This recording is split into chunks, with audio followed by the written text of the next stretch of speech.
Sports car champion and multiple Le Mans winner Jacky Ickx had won the 1983 Paris Dakar in a Mercedes.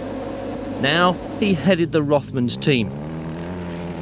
By now the BMWs were challenging for the lead of the bike field. Gaston Rahier was third, though teammate Auriol was slowed by punctures.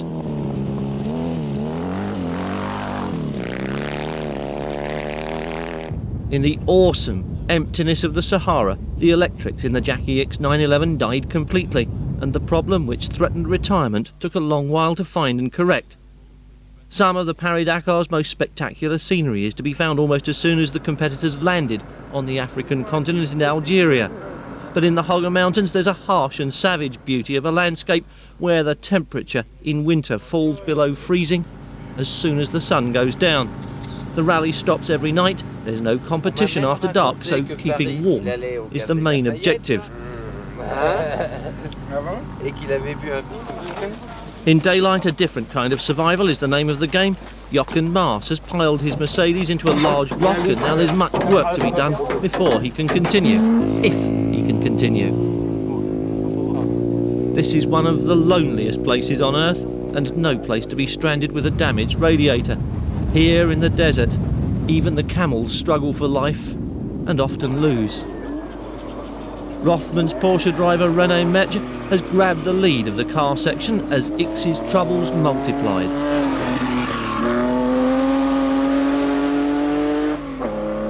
And the battle in the truck section was a tough one too. They'd been classified separately ever since the second Paris Dakar in 1980 and were assuming a role of growing popularity and significance.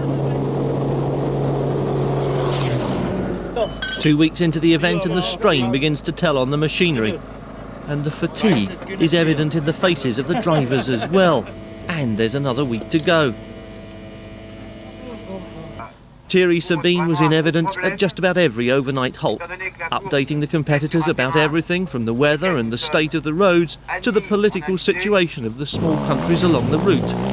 In actual fact, calling these narrow tracks roads would be paying them an immense compliment.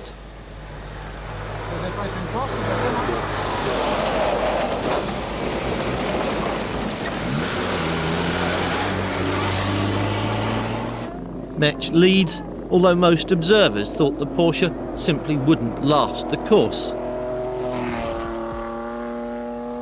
This kind of punishment tends to favour the purpose-built off-roaders, like Range Rover. The route this year travelled through New Guinea, where they have a firm way of dealing with spectators. And if that's the unacceptable face of crowd control, this is the unacceptable face of Jacky Ickx. He's back up to 6th, but Metge is still the man in the lead of the 84 Paris Dakar. He's been in front for the past 9 days and the pressure is beginning to show in his face, though he maintains a steady pace on the road. Patrick Zaniroli with the Range Rover, second, but a couple of hours behind. The next port of call, Freetown in Sierra Leone, where the surviving 30% of the competitors receive an enthusiastic welcome and the crowd control methods are the same as they have in Guinea.